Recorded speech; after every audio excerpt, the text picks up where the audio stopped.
Hello friends, मैं advocate Praful Vohra आप सभी का स्वागत करता हूं अपने इस यूट्यूब चैनल पर। दोस्तों, जैसा कि हम सभी बहुत ईगरली वेट कर रहे थे बैंक्स का पॉलिसी लाने के लिए, ताकि जो रिज़र्व बैंक ऑफ इंडिया ने 5 मई 2021 को रिलीफ पैकेज अनाउंस किया है वो लोन बोरोवर्स जो हैं वो उसका बेनिफिट उठा पाएँ। दोस्तों, इंडिविजुअल बैंक्स ने अपनी अपनी वेबसाइट्स के ऊपर ऑलरेडी पॉलिसी डाल दी है और पॉलिसी के साथ साथ उन्होंने एप्लीकेशन फॉर्म भी डाल दिया है, जो कि एलिजिबल बोरोवर्स जो भी रहेंगे उनको अलॉन्ग विद सपोर्टिंग डॉक्यूमेंट्स जो हैं वो बैंक को सबमिट करना होगा। दोस्तों, पहले मैं आपको ये बता देता हूँ कि कौन कौन एलिजिबल होंगे। जैसा कि मैंने अपनी पहली वीडियो में भी ये डाला था कि कौन कौन बोरोवर्स जो हैं वो इस बेनिफिट को उठा सकते हैं। मैं एक बार दोबारा से आपको बताता हूँ कि कौन कौन एलिजिबल रहेंगे इस बेनिफिट को उठाने के लिए। दोस्तों, ये जो रिलीफ पैकेज अनाउंस किया गया है उसमें सबसे पहली कंडीशन तो ये है कि जो भी अकाउंट स्टैंडर्ड है 31 मार्च 2021 को, यानी कि वो अकाउंट एनपीए नहीं होना चाहिए 31 मार्च 2021 को, उसी को ही ये बेनिफिट दिया जाएगा। यानी कि एनपीए अकाउंट्स को ये बेनिफिट नहीं मिलेगा। जो अकाउंट एनपीए नहीं हुआ है, स्टैंडर्ड अकाउंट है 31 मार्च 2021 को, वो अकाउंट जो है बेनिफिट उठा सकता है इस रिलीफ का। दूसरा, इसके अंदर बैंक्स ने retail borrowers, small businesses, retailers और होलसेल बिजनेसमैन और एमएसएमई सभी को ही कवर किया हुआ है। यानी कि जो रिटेल बोरोवर्स हैं, जैसे कि जिन्होंने होम लोन ले रखा है, कंज्यूमेबल ड्यूरेबल का जो लोन होता है, कंज्यूमर ड्यूरेबल का लोन, वो भी कवर रहेगा। यानी कि सपोज़ करो किसी ने लैपटॉप के लिए लोन लिया है, मोबाइल परचेज़ के लिए लोन लिया है, वो कंज्यूमेबल ड्यूरेबल आइटम्स होती हैं, कंज्यूमर ड्यूरेबल आइटम्स भी कवर रहेंगी। क्रेडिट कार्ड भी कवर रहेंगे इसके अंदर। इसके साथ साथ व्हीकल लोन्स, ऑटो लोन्स जो हैं और व्हीकल लोन्स जो हैं वो भी कवर किए हुए हैं। दोस्तों, व्हीकल लोन्स और ऑटो लोन्स जो कमर्शियल यूज़ के हैं वो कवर नहीं किए हैं, लेकिन व्हीकल्स और ऑटो लोन्स जो हैं पर्सनल यूज़ वाले सारे ही कवर्ड हैं। साथ ही साथ जो एजुकेशन लोन्स हैं उनको भी कवर किया हुआ है, होम लोन बोरोवर्स को भी कवर किया हुआ है। दोस्तों, पर्सनल लोन्स जो ले रखे हैं वो भी कवर्ड हैं। लोन जो कि गोल्ड के अगेंस्ट हैं, यानी कि गोल्ड लोन्स, वो कवर नहीं हैं। और जो फिक्स्ड डिपॉजिट्स के अगेंस्ट लोन्स हैं वो भी कवर नहीं हैं। लोन जो शेयर्स के अगेंस्ट लिए होते हैं, लोन अगेंस्ट सिक्योरिटीज़, वो भी इसके अंदर कवर नहीं है। यानी कि 3 लोन्स जो हैं, यानी कि gold loan, loan against securities और लोन अगेंस्ट फिक्स्ड डिपॉजिट जो है वो इस स्कीम के अंदर कवर नहीं है। इसके अलावा दोस्तों, स्मॉल बिजनेसमैन जो हैं, जो रिटेलर्स हैं, होलसेलर्स हैं, जो उन्होंने लोन्स अवेल किए हुए हैं, चाहे वो टर्म लोन हो चाहे वो वर्किंग कैपिटल लोन हो, उसको वो कवर किया हुआ है उन्होंने। साथ ही दोस्तों, जो एमएसएमई सेक्टर है उसको भी कवर किया हुआ है। दोस्तों, जो मैक्सिमम लोन अमाउंट है 25 करोड़ तक के जो लोन अमाउंट्स हैं वो इसके अंदर कवर्ड रहेंगे। बेसिकली इस जो पॉलिसी के अंदर मेन पॉइंट ये है कि जो भी बोरोवर कोविड की सेकेंड वेव से इफ़ेक्टेड है, ये बेनिफिट उसको पास ऑन किया जाएगा। ये जो बेनिफिट है ये केस टू केस बेसिस के ऊपर देखा जाएगा। जो पॉलिसी है उसके अंदर बहुत क्लियरली मेंशन है कि जो लोन बोरोवर्स फाइनेंशियल स्ट्रेस में हैं ड्यू टू सेकेंड वेव, यानी कि फाइनेंशियल स्ट्रेस सेकेंड वेव की वजह से आया है, उन लोन बोरोवर्स को रिलीफ जो है मिलेगी और केस टू केस बेसिस पे बैंक जो है उनको डील करेगा। अब रिलीफ जो है इसके अंदर जो अनाउंस किया गया है वो ये है कि वो वन टाइम रीस्ट्रक्चरिंग के लिए जा सकते हैं। वन टाइम रीस्ट्रक्चरिंग के अंदर जो बैंक कवर करेगा उसके अंदर हम लोग जो हैं वो अपनी रीपेमेंट की, यानी कि टर्म लोन अगर जो हमने ले रखा है तो उसकी जो रीपेमेंट है उसकी हम रीशेड्यूलिंग करा सकते हैं, रीस्ट्रक्चरिंग करा सकते हैं। जो टेन्योर है मतलब उसको बढ़ा सकते हैं। दूसरा तरीका ये है कि हम कुछ समय का मॉनिटोरियम ले लें और कुछ समय की हम रीशेड्यूलिंग करा लें। जो मॉनिटोरियम और रीशेड्यूलिंग है दोस्तों, उसका जो मैक्सिमम पीरियड रखा है इन्होंने वो 2 साल तक है। यानी कि अप टू 2 ईयर्स का मॉनिटोरियम या फिर अप टू 2 ईयर्स का रीशेड्यूलिंग देंगे। टेन्योर को 2 साल से बढ़ा दिया जाएगा, ये करेंगे बैंक्स। और जो लोन बोरोवर्स ऑलरेडी रेजोल्यूशन 1 में, यानी कि लास्ट ईयर जो रेजोल्यूशन 1 आया था उसमें बेनिफिट उठा चुके हैं, वो सिर्फ और सिर्फ बैलेंस पीरियड, यानी कि अगर जो उन्होंने 6 महीने का ऑलरेडी मॉनिटोरियम लिया था तो वो बैलेंस पीरियड का ही बेनिफिट उठा पाएंगे, यानी कि 18 महीने का ही बेनिफिट उठा पाएंगे।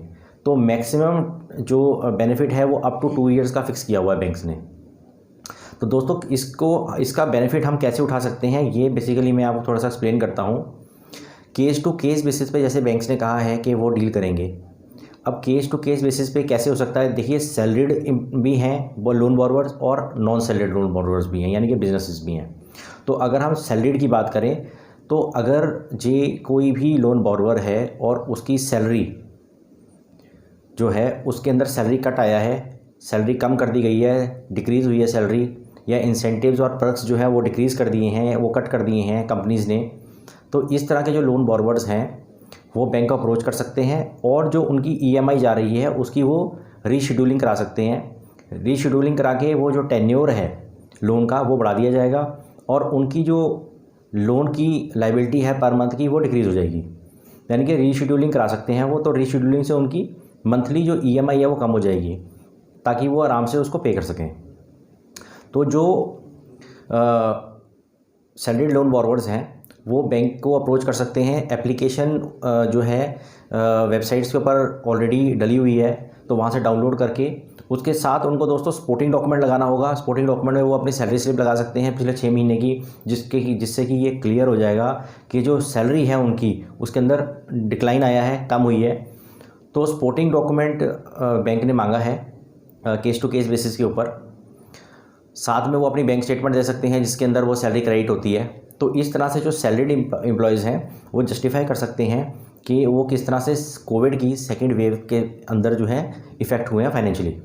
उसी तरह से अगर ये किसी का जॉब लॉस हो गया है तो दोस्तों जॉब लॉस के केस के अंदर वो जिस कंपनी में काम कर रहे थे वहाँ से जो रिलीविंग लेटर मिला होगा, साथ में पिछले 6 महीने की बैंक स्टेटमेंट दे सकते हैं वो, जिससे कि ये प्रूफ हो जाएगा कि ये जॉब लॉस हुआ है और अभी उनके पास जॉब नहीं है। तो उनको जो है मॉनिटोरियम या फिर रीपेमेंट के अंदर जो है वो रिलैक्सेशन मिले। दोस्तों मॉनिटोरियम जो है वो 6 महीने के लिए भी ले सकते हैं, 12 महीने के लिए ले सकते हैं, 18 महीने के लिए भी ले सकते हैं, 24 महीने के भी ले सकते हैं। लेकिन बैंक जो है वो एप्लीकेशन को केस टू केस बेसिस के ऊपर डील करेगा। किस हद तक फाइनेंशियल स्ट्रेस में है बॉरोवर उसको थोड़ा अंडरस्टैंड करके उसके हिसाब से वो जो है डिसीजन लेगा। एप्लीकेशन जब भी हम सबमिट करें बैंक के अंदर तो 30 डेज़ का टाइम है, एप्लीकेशन के अंदर डिसीजन होगा। उसी तरह से दोस्तों जो नॉन सैलरीड हैं यानी कि बिजनेसमैन्स हैं वो सबमिट कर सकते हैं अपनी सेल की डिटेल्स। अगर सेल के अंदर डिक्लाइन आया है, अगर नेट प्रॉफिट के अंदर डिक्लाइन आया है, और अगर जो कॉन्टीन्यूसली जो बिज़नेस है वो शट है ड्यू टू लॉकडाउन, कई महीनों से शट है, क्योंकि कई बिज़नेसेस जो हैं वो ओपन ही नहीं हो पाए हैं। एजुकेशन से रिलेटेड जो बिज़नेसेस हैं, टूर एंड ट्रैवल्स वाले बिज़नेसेस हैं, ये काफ़ी ज़्यादा इफेक्टेड हैं। तो ये अपनी जो है बैंक स्टेटमेंट्स दे सकते हैं स्पोर्टिंग में। तो केस टू केस बेसिस पे डील किया जाएगा। उसी तरह से जो ट्रेडर्स हैं, होलसेलर्स हैं, जो कि उधार पे माल देते हैं, आगे उनकी डेटर साइकिल बढ़ गई है क्योंकि आगे से जो लिक्विडिटी क्रंच आया है उसकी वजह से आगे से भी पेमेंट जिसकी 30 दिन में आती थी उसकी 60 दिन में पेमेंट आ रही है। तो वो इस तरह से अपना डॉक्यूमेंट्री एविडेंस दे सकते हैं एप्लीकेशन के साथ, ये प्रूव करने के लिए कि जो सेकंड वेव है उसमें फाइनेंशियल क्रंच आया है और उनको ये बेनिफिट दिया जाए। तो बैंक्स जो है वो केस टू केस बेसिस के ऊपर उसको डील करेंगे। उसी तरह से जो वर्किंग कैपिटल है, वर्किंग कैपिटल साइकिल को अंडरस्टैंड करेगा बैंक और उसी हिसाब से एडिशनल जो है फंडिंग जो है एक्सटेंड करेगा बैंक लोन बॉरोवर्स को। दोस्तों जैसे कि मैंने आपको बताया कि केस टू केस बेसिस पे डील करेगा, उसी तरह से जो लोन बॉरोवर जिनके अगर जो अकाउंट के अंदर सपोज़ कीजिए ओवरड्यू है, कोई ओवरड्यू है मतलब उन्होंने इंटरेस्ट पे नहीं किया, जैसे सपोज़ कीजिए फरवरी तक का इंटरेस्ट तो पे किया था, मार्च अप्रैल मई का इंटरेस्ट पे नहीं किया उन्होंने, तो वो जो इंटरेस्ट है जो 3 महीने का इंटरेस्ट है उसको वो कन्वर्ट करा सकते हैं इनटू अ टर्म लोन, यानी कि वो जो इंटरेस्ट होगा उसको वो टर्म लोन के अंदर कन्वर्ट कर देंगे। यानी कि जो एक्रूड इंटरेस्ट है या फिर जो इंटरेस्ट आगे एक्रू होगा उसको वो टर्म लोन के अंदर कन्वर्ट कर देंगे, उससे कि आपको रिलैक्सेशन मिल जाएगी और उसी इंटरेस्ट को आप जो है इंस्टॉलमेंट्स में पे कर सकते हैं। इसी तरह से अगर जो हम बात करें एडिशनल फंडिंग की, तो जो लोन बॉरोवर जिनको एडिशनल वर्किंग कैपिटल की फंडिंग चाहिए क्योंकि उनकी वर्किंग कैपिटल साइकिल बढ़ गई है, तो उसको भी डील किया जाएगा, बट वो केस टू केस बेसिस पे डील किया जाएगा। हमें बैंक को अप्रोच करना होगा एप्लीकेशन के साथ सपोर्टिंग डॉक्यूमेंट्स देके, ताकि वो ये अंडरस्टैंड कर सकें कि किस हद तक हमें जो है लिक्विडिटी क्रंच है और फाइनेंशियल स्ट्रेस है और हमारे को जो है ये रिलैक्सेशन चाहिए। उसी तरह से दोस्तों जो लोन बॉरोवर्स कोविड की वजह से इफेक्टेड हैं यानी कि कोविड से वो इन्फेक्ट हो गए हैं और काफ़ी हैवी उनको मेडिकल के बिल्स पे करने पड़े हैं, वो भी अप्रोच करें बैंक को, वो भी कंसिडर किया जाएगा।